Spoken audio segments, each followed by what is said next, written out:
Hello, everybody. It's Larry, and we have a very interesting video for you today. And as you can see, we have a map. It says of the original 13 states in 1783.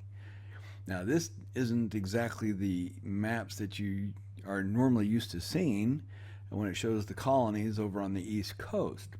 And the reason for that was after the War of Independence with Britain, each of the states made claims to the lands all the way from their eastern border to the Mississippi River.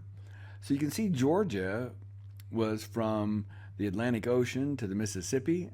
Even South Carolina had the little stretch of land between the East Coast all the way to the Mississippi, and North Carolina all the way to the Mississippi. And Virginia, they made their claim not only to the Mississippi River, but all the way up to Canada. So you can see there where up around where Wisconsin and Michigan are, you see that says Virginia. And then down a little bit below it says Massachusetts and Virginia. They both laid claim because Massachusetts, even though they were on the East Coast, claimed all the way back to the river as well. Now, what happened was they ceded land or gave up claim to the land that was part of New York, but then the other part they kept the claim on. Later it would become New York, but that was after a concession was given politically to Massachusetts. So you had these major states that had their claims all the way back. Well, what does this have to do with our genealogy? Well, it has a lot to do with it because remember, this is 1783. The colonists had been here for a while, and so when we look at things, this is 7 years before the first census of the United States of America. What does this mean exactly? Well, look at Virginia again. If you have an ancestor that was born in Virginia, they could be born anywhere in the territories that you see right now. It could be Virginia up at the top around where Michigan is. It could be the area that is claimed by both Massachusetts and Virginia, and they claim to be Virginians, or the Connecticut and Virginia dual territory, or the large part of Virginia, which included what's now Kentucky and Tennessee and West Virginia and Virginia. And that's something we're going to speak to specifically because this does come up in genealogy quite a bit. And I'm going to give you some specific examples that were in my family tree when I was doing research. So I'm going to introduce you to this website called mapofus.org. It's a really, really good website, and you're going to want to add this to your tools. And for the research that we're going to do, I'm going to go back and look at this map again. You can look over the V in Virginia, where that's over in the Kentucky area. So we're going to focus first on Kentucky. Now, here is Kentucky. And in 1776, at the time, the Declaration of Independence, you see that this says Kentucky County, Virginia. This was Virginia, okay? And that's very, very important to realize that this is Virginia. It is a county of Virginia. The whole state was a county of Virginia. So as time went on, and you can follow the timeline right here. You can autoplay it, or you can just click next. I'm going to click next here. So now that it was proposed in 1776, it became a full-fledged county in 1777. In 1780, it was broken up into 3 counties. Okay, we had Fayette County. I think this is Linden and Jefferson. And my family lived right in this area right here, which in 1780 was Jefferson. Now, a little bit later, this split up, and we see an additional county formed there, and that county name was Nelson. So Nelson, they would have been in 1785, 1786, and we see now a new county is being proposed in 1792, which is Hardin.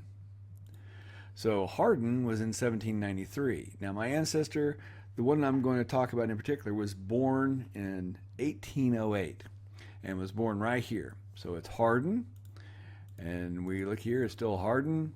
And look, now we've got Ohio coming in here. And look, now we've got even another one. Breckenridge is coming in here.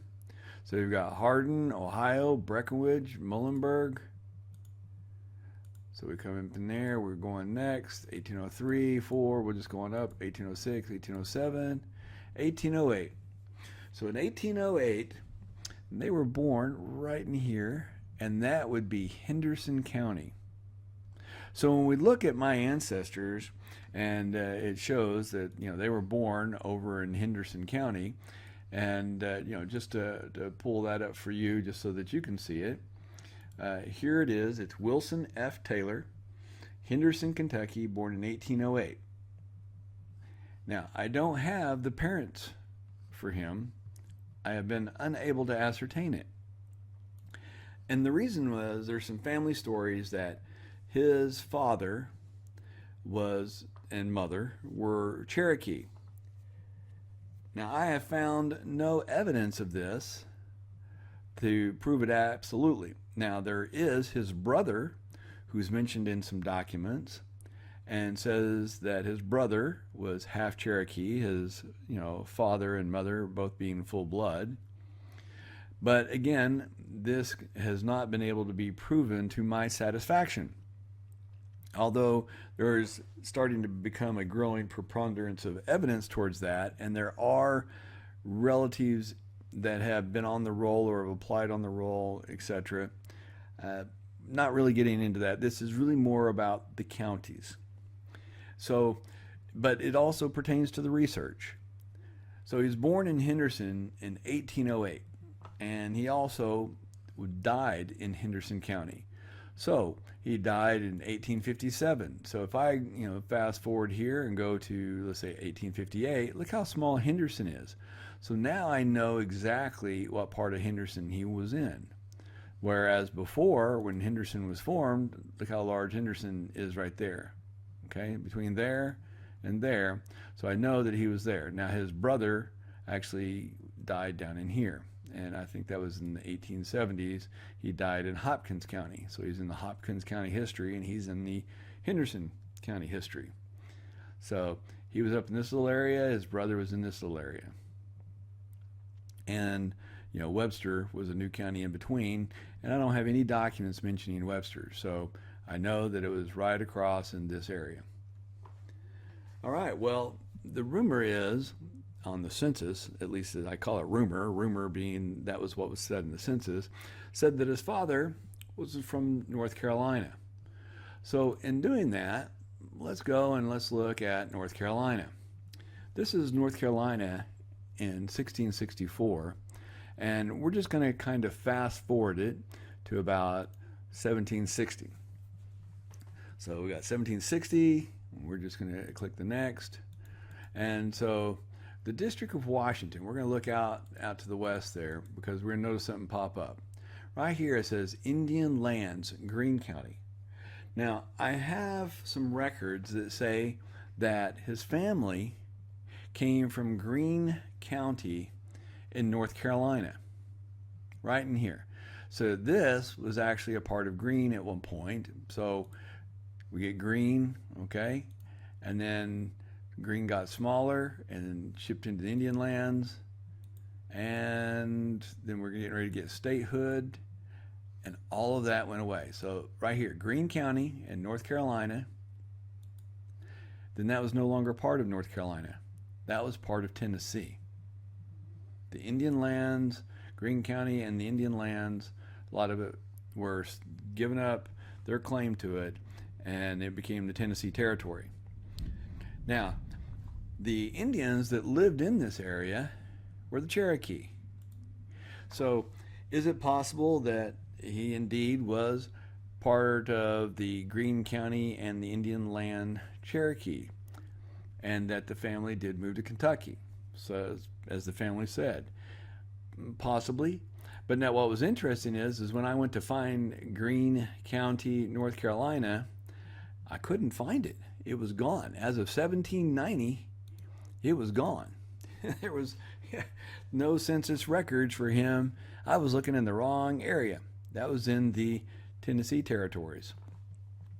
So going back to Kentucky, the family moved from North Carolina over to Henderson, Kentucky.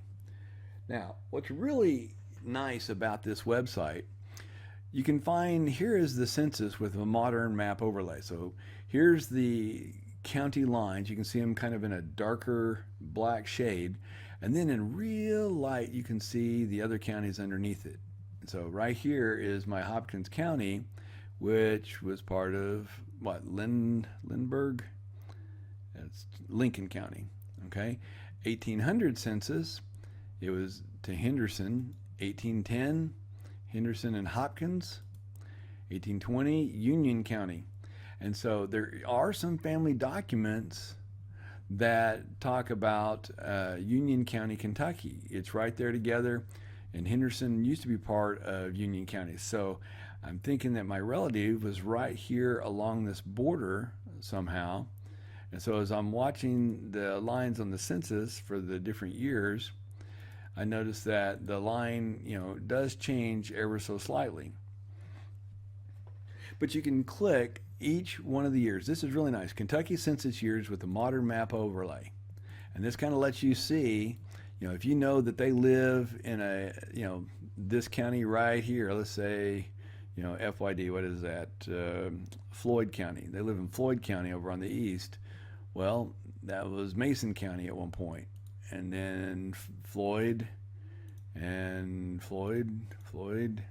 then it could be, they got broken up into Pike and some others. So this is real handy, and you can do that for all the states. Let's go back to the North Carolina. There was the 1790 census, and you go through each one of the census, and you can see the counties as they're getting formed. Okay, find that to be really neat.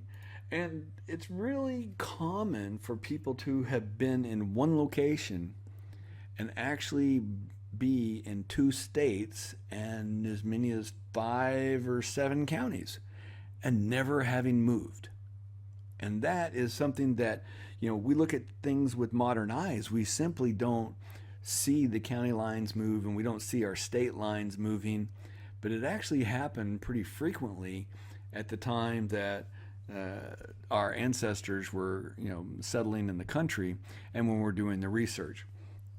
So we look here, and this is Missouri, and this is Arkansas County, Missouri. Remember how Kentucky County, Virginia? Well, this is Arkansas County in the Missouri Territory.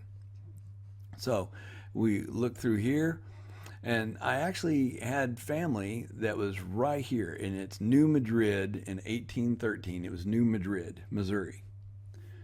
And then they were in Lawson, Arkansas Territory. It was still Missouri Territory, but Lawson. And there was a Cherokee reservation established, and, still in Lawson. And there we go. Now Arkansas Territory is created out of the Missouri Territory in 1819. Then we're talking about statehood, okay? So in 1820, this was the statehood, okay? So we have Lawson County, and my family was right here in this corner, right in here actually, all the way, some of them were still in Missouri. But watch what happens up in that corner as we fast forward. Now they're in Greene County. And that threw me for a loop, and I understood it because of Greene County in North Carolina, and I was like, ooh, I wonder if something happened here. And I just happened to take another look and started following this, and sure enough, Randolph County popped up, but again, and they were still over towards the east part of Greene. And as we go for 1846, line moves just a little bit, and whoops, right here, 1873, Crittenden County was formed. And it split Greene County into 2 parts in 1873. 1874, still Crittenden County. But by 1883, that was Clay County. So in the 1880 census, it was Clay. So they were in Greene, and then Crittenden, and then Clay County, and they didn't move a bit. So they became Clay County, and then Clay County took over more of Greene County. But that kind of gives you an idea of how things form. So, you look here and you go, well, that was Clay County. Where's Crittenden County? Or Well, that my family lived in Greene County, not Clay County. So I kept looking for all the cities in Greene County and all the. I literally looked through every census report for every municipality in Greene County, only to later find out I should have been looking in Clay. And that's simply because at the time I didn't really understand how the county lines and the state lines were moving back then. I think that's one of the things that really makes me appreciate American history and the nation that we have. I know we hear a lot of things, good and bad about it, but understanding how the family units formed, how they were here, and the challenges that they met, the challenges that they overcome, it was really interesting to me. And finding out that I had family that literally they were in Missouri and New Madrid, and then they were in Lawson County, Arkansas, and then they were in Greene County, Arkansas, and then Crittenden County, Arkansas, and Clay County, Arkansas, and people would die, and there'd be these notices they were there, and I'm like, oh, they're moving all around Arkansas. And even my aunt, who's still alive, used to tell me, oh yeah, your great grandfather would go to Crittenden, and then he would go to Clay, and then he would go to Greene County, and he would go to all these places from over in Dunklin County, Missouri. Well, he was going to visit his family who had never moved, and they were in the same spot. It wasn't like he was traveling the world to do all that. He was going 10 miles over the river to the same house. It's just that the lines kept changing in that time frame. So that was a really fun and interesting part of history. And the same thing happened for the family in Missouri. So if I go back here to the States, and they were in Missouri, and part of them were in Missouri, I should say. So here was New Madrid, and we'll just follow New Madrid along as you see the Missouri form here. And New Madrid became this little part of the tip of Missouri. And then another county came into being, and that was Scott County right here. And then after a few more years, there's Stoddard County. Okay, so there was some family, they married in Stoddard County, but they were actually in New Madrid right here. They lived right here.